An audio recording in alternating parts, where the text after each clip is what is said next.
What's up, guys? Coming at you from Chongqing, the cyberpunk city in China. I've seen a lot of videos recently of people coming to Chongqing from the West and reacting. And I always find it really interesting because, living here for so long, sometimes you take for granted what outsiders would find interesting. And I thought, well, what about videos of Chinese people going to the West and reacting to that?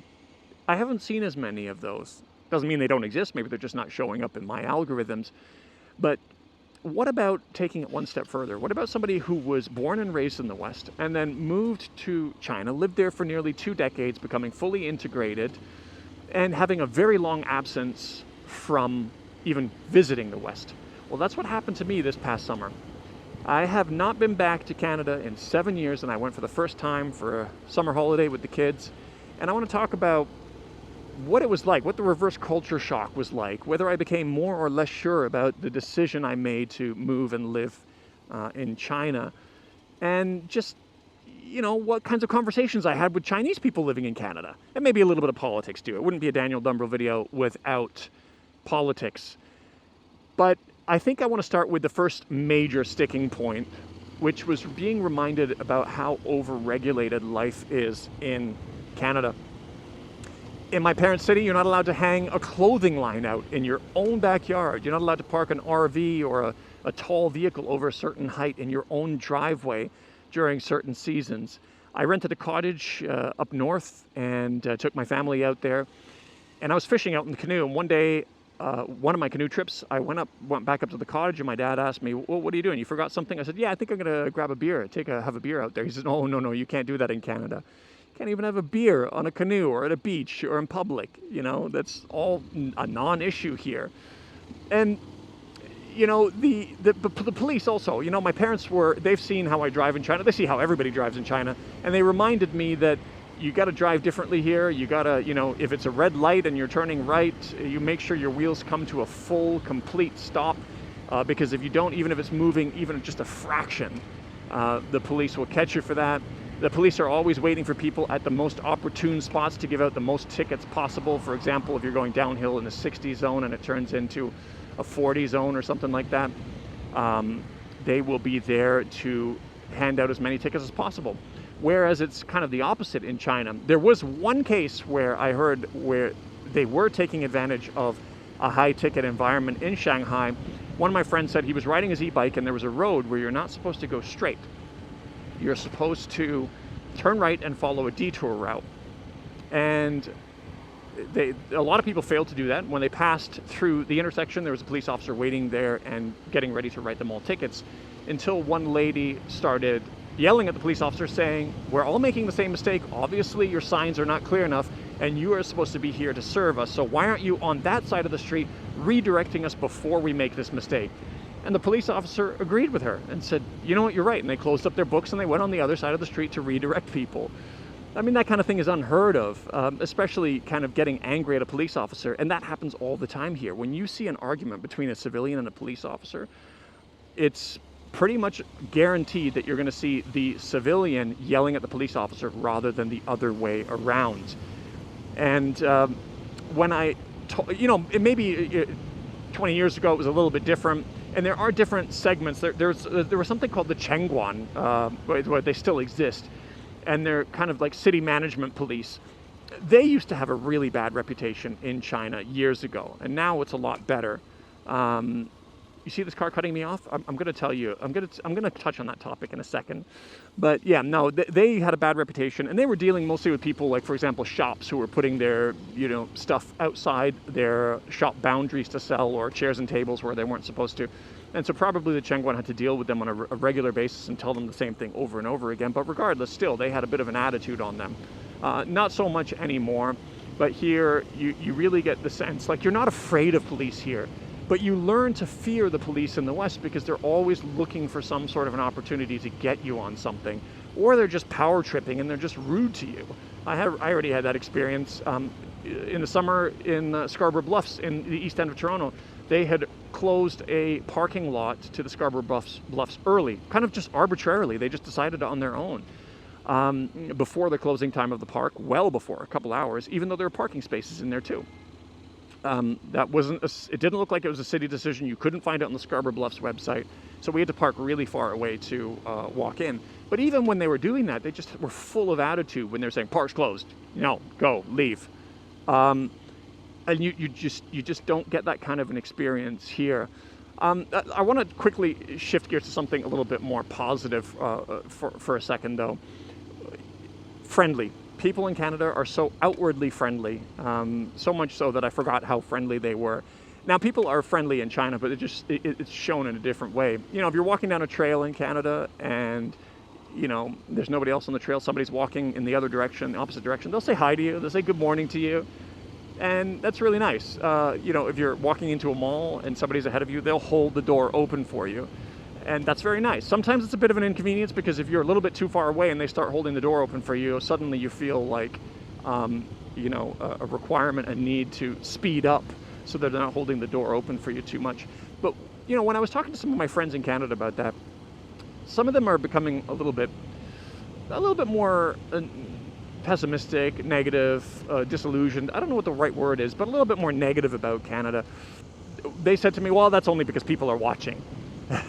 And maybe there is some level of truth to that. You know, because, you know, when you talk about, for example, the people are so friendly, but once they get in their cars, road rage is way more frequent in Canada. They just become completely different people. And that doesn't happen as much in China. I mean, you know, the driving style is different where people are kind of expecting you to pull out in front of people or to cut people off like that, what just happened. Or, you know, one thing that really struck me that I forgot about too is if you're on these like back country roads and you have to turn left onto a main road, people, if you're waiting behind somebody else who is also waiting to turn left, they will wait for an opening which is so large that anybody in the oncoming direction will not have to slow down even a little bit. They don't want anybody else to have to slow down for them, so they give a lot of room. Whereas here, somebody on the main road will proactively, even if it doesn't look like you're pulling out yet, will proactively slow down for you because they know that you're just going to pull out. And maybe it's just because of the population and population density. You know, it's not, you know, if everybody did that, everybody held doors open for everybody, if everybody waited for a giant opening in the road, maybe nobody would get anywhere, you know. So that's probably part of it. And then also, in terms of people, you know, this contrast of friendliness versus unfriendliness.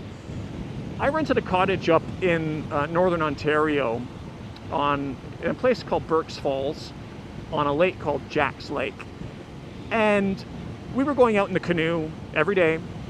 We saw that there was this wooden dock, a little bit run down, but not too bad. It was anchored out in the middle of the lake. Didn't look like it was on anybody's property line. And so we decided one day to take our kayaks out there and just jump off of it because the dock from our cottage that we had rented was too weedy and wasn't really suitable for jumping off of. And then some guy comes out in the distance in a cottage in the distance. It for sure wasn't on his property line. But anyways, he yelled out, get off my dock. And I yelled back, oh, this is yours, sorry. I thought it was weird, but I was like, okay, whatever, it's yours. So we started packing up, we started getting our shoes on. Some of us already had launched off. It was me, my dad, my brother, and my eldest son who had been jumping off of it. Some of us had already launched off. And then his wife came out. And his wife just started going at us saying, I can't believe you're just coming out here and using our dock, and non-stop. And we were just kind of ignoring her. The husband went in. I think he was kind of embarrassed too because he saw we were packing up. He saw we were listening to him. I looked up the laws afterwards, and apparently even if it's not on their property line, if it is their property, technically they should have, oh, I just put it into manual here. They should have signs on it that say private property, no trespassing. They didn't, but when I looked up, it said, but if they tell you verbally to get off, then you got to get off, even if it's not on their property. Okay, whatever. So she's going, and eventually we start snapping back a little bit. I yelled out to her, I said, man, if yapping was an Olympic sport, you would be an amazing contender for Canada. And she also yelled out, said, how would you feel if somebody came over and used your toys? And it's funny she should say that, because that is one big difference. This idea of private property is held so sacred in Canada, maybe in the West in general, that even if somebody is using something of yours that will not inconvenience you in any way whatsoever, you have to put your foot down because this is mine. Here in China, if you go to a park and some kids are kind of, playing and they left their bike to the side or a scooter or something like that, some other kids might pick it up and play with it. And the parents won't say anything. The only time they'll say something is when they're ready to leave. They'll say, oh, sorry, we got to go now. We got to take that back. Maybe next time you can play with it again. Very common. That's the standard way of doing things. And so when she said to me, she said, how would you feel? It's funny she should say that because we do set our toys out. We have an inflatable water slide that we put in front of our house sometimes. We fill it up with water. We turn the water on so it's spraying the slide and it's, the slide becomes slippery. And kids from our neighborhood, dozens of kids sometimes, will come over and play on it with our kids. And sometimes I'll put some lawn chairs out in the front of my yard, and the parents will come and sit there, and I'll sit down with them, and maybe I've never met them before, and we just start talking. And I'm just so happy to see that there's so many kids enjoying that thing that I put out, the inflatable slide. And so it was bizarre to me to see this lady so upset that we were jumping off a wooden dock, a floating wooden platform that people were enjoying and having fun. I would have been so happy to see that. and maybe if I was still living in Canada, I had never moved to China, I would empathize more with her, and probably my mindset would be like, well, yeah, no, that is her property. You should get off. How dare somebody just come along and use it without asking? We didn't know who to ask anyway, but now it seems weird to me. I'm not saying it's right or wrong, but this is just one of the things that stood out for me. Now, I wouldn't go as far as saying that what my friend said was true, that it's just because, when people are nice in Canada, it's just because people are watching. We were riding our bikes around in a park, and my son had fallen off his bike with the pedal had fallen off, and he scraped himself up really bad. And he was obviously upset. We ended up parking our bike somewhere and walking around because there were some farm animals to see and stuff like that. And somebody who was leading it looked like a special needs summer camp group. One of the counselors or whatever saw my son's knee and said, "Oh wow, that looks pretty bad. I've got a first aid kit. Let me clean that up." And she cleaned that up for us. She was absolutely not required or obligated to do that, and she did that, and that was just so nice.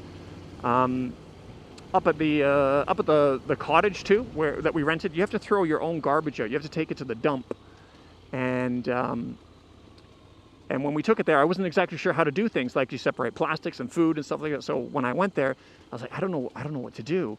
I separated the food, and she says, well, no, technically we don't have separate things for food. I have to charge you for 3 bags, but since you're being so honest and trying to do the right thing, I'll just charge you for 1 bag. But that was so nice. She didn't have to do that. So I think that amounts to genuine kindness, and you get genuine kindness obviously here in China too, and we've had people help our kids out when they were in need and stuff like that, but it just goes to show that there are genuinely kind people everywhere. What else happened? I spoke to a lot of Chinese people in Canada, and when I spoke to them in Chinese, it was really funny to see their reaction. I didn't film it. I wouldn't film it because it would become less organic. It was just funny to experience it. When I speak Chinese here, it's not as much of a shock because I'm here in China. Sometimes I get a reaction, but not like in Canada.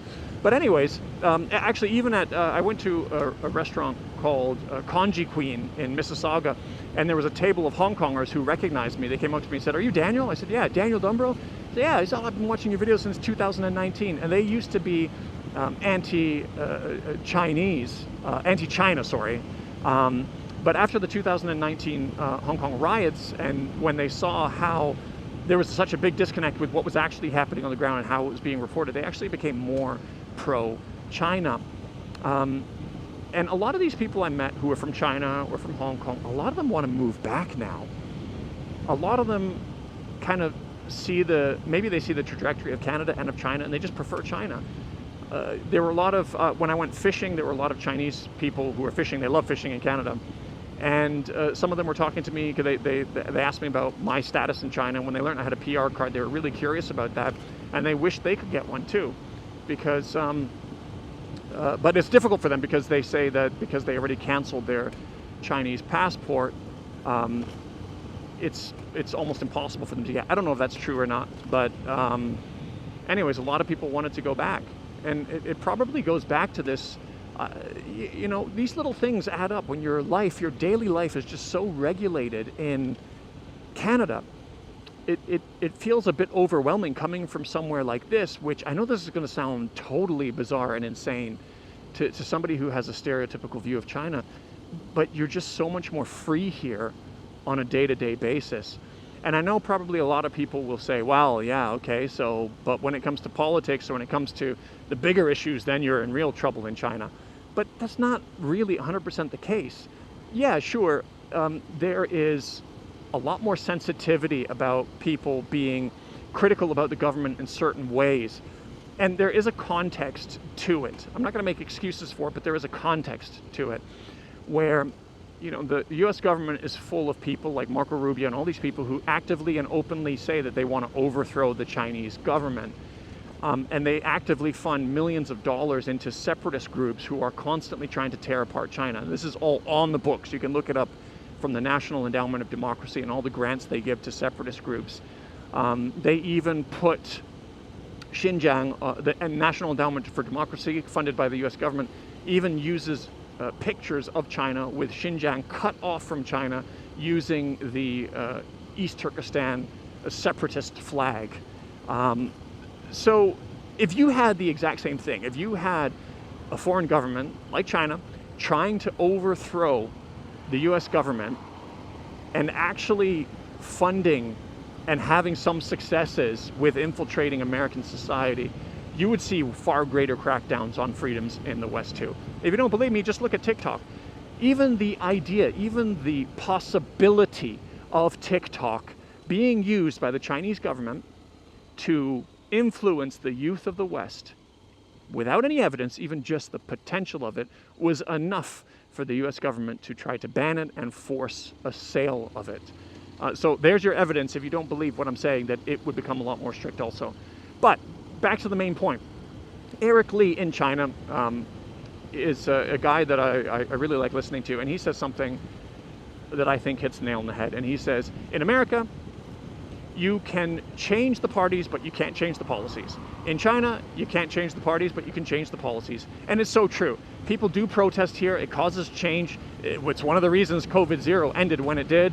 And all kinds of other things are changed through protests and through proper means. Or sometimes the government overreacts and censors an issue, but in the background, they are actually working on fixing it. And there's some other examples I can give you of that. I've mentioned them on my channel before. One of them has to do with truckers on the highway being charged overage fees, and if they go overnight, causing them to try to push through and drive tiredly. A massive fallout happened from that, and the government actually implemented the solutions. I don't want to go into too much detail on that because that's almost a whole video of its own, and I have mentioned it before. But you actively see lives being improved here. You actively see policies constantly being changed. So when it comes down to it, to have this outward freedom where you can, you can swear at your own president in the West, you can shout as much as you want, but what does it actually accomplish? If you can say, yeah, well, at least we can do this. Well, the question still is, well, okay, but what are you actually able to accomplish? Meanwhile, in China, you're not allowed to do a lot of these things that you're allowed to do in the West, but their society is actually improving. So I wasn't going to go too much into politics, but once again, it isn't a Daniel Dumbro video without a little bit of politics. But no, I mean, it was a really good trip. And I became, I think, more sure about my decision to live in China. When I was in Canada, I felt myself trying to look for excuses or to convince myself that maybe it is time to move back to Canada, because I was having a lot of nostalgia. I was enjoying hanging out with my friends, my old friends, but it was something that I would find really difficult. And when we came back to Chongqing, it became even more clear that this was the city that I love. And I even asked my kids, I said, do you want to go back to Canada next summer? They're, yeah. Do you want to live in Canada? No. They also love, they love Chongqing and they love China.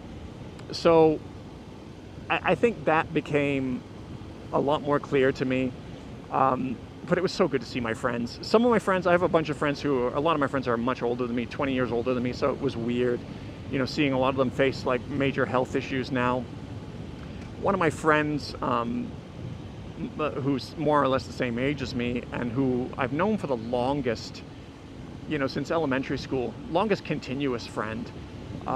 With all these friends, we just pick up where we left off from, like no time has passed, which is awesome. But I used to go on these adventures with her in my late teens and early 20s, where we would just get in the car and drive somewhere, randomly just drive somewhere. And I remembered a lot of those trips, but a lot of them she was reminding me of I had totally forgotten about. And it was weird. It was like, you know, it was slowly coming back to me as she was mentioning it. And she had a theory. She said, well, because she still lives in Canada, sometimes she passes those same places and it triggers her memory. And I think that's true, because when I was driving around in Toronto, for example, I'd be like, oh, I remember when my car broke down here. And there's different things that are triggered by seeing the places that I have been before or where things had happened. But it was a weird experience too, because when I think back to that time, in my early teens or my 20s, time just seemed to travel so much slower compared to now. And I know this is a phenomena that a lot of people experience. There's an awesome podcast by a guy named Robert Krulwich on Radiolab, and he talks about that, why time seems to pass faster as you get older. And there's all kinds of different theories to that. Some has to do with just the familiarity of things. When you become more familiar with things, it doesn't seem like it takes as long. Like when you think back to a road trip, when you're going down a road that you've never been before, it feels like the journey takes much longer than when you're on your way back and you're already familiar with that road. And there's all kinds of other theories. I recommend that episode about time and how the perception of time changes. But what it did for me was it made this, it created a weird feeling of having lived an entire life before. You know, my life in China is so much more different than in Canada, so it felt like I had lived two lives. And in some ways, it started making me feel a little bit old, you know, because it was like, wow, this was so long ago, and life would pass by you so much slower. And, you know, I guess it all depends. There's certain ways you think about things that make you feel old, and then there's certain ways of thinking about yourself that you always feel young. You know, you're still that young person that you remember. You still remember your thoughts when you were a kid, and you're still that same person. So sometimes you feel like you're still a kid at heart. But that was a weird phenomena for me. And but it was, like I said, it was such a good trip. You know, I'm going to make a U-turn here because I actually passed my destination, but I still wanted to talk to you guys for a bit longer. But I'm on my way to a repair shop. I'm going to make sure my bike is all good, because I'm shipping it down to Guiyang in just in the province south of here. And I'm going to be doing a bike trip across what will be the world's tallest bridge, which is opening soon in Guizhou. It is taller, from the base down to the bottom of the canyon, it is taller than the Empire State Building, antenna included. And I think I'm going to be the first civilian, non-governmental, not part of the construction company to ride a motorcycle across it, because they're going to allow me to ride across it before it opens to the public. So this is a little bit of a test vlog also, which is why I just kind of fired up the camera and started having a random discussion with you that I had not really thought through before. So hopefully it wasn't too messy and disconnected, but I just thought it might be interesting for people to consider, especially if they are about to experience reverse culture shock, if they have been overseas somewhere for a long time and they're going to be moving home soon. And just the kinds of the weird things, remembering all these different things and the phenomena of feeling like you lived an entire different life. I'm so glad that I did what I did, because it really does, like I said, feel like I've lived two lives. But yeah, I'm happy to see you guys again. I know I haven't been uploading for a while. If you want more of these kinds of random chats, either, you know, while I'm driving somewhere in my car or on my bike, just let me know. And if you want to see more about that bridge, wait, I think it should be coming in about 3-4 weeks or so, that video. Stay tuned, subscribe if you're not subscribed, and if you want to catch that video. And thanks for joining me for this ride, and I'll see you guys in the next video. Peace.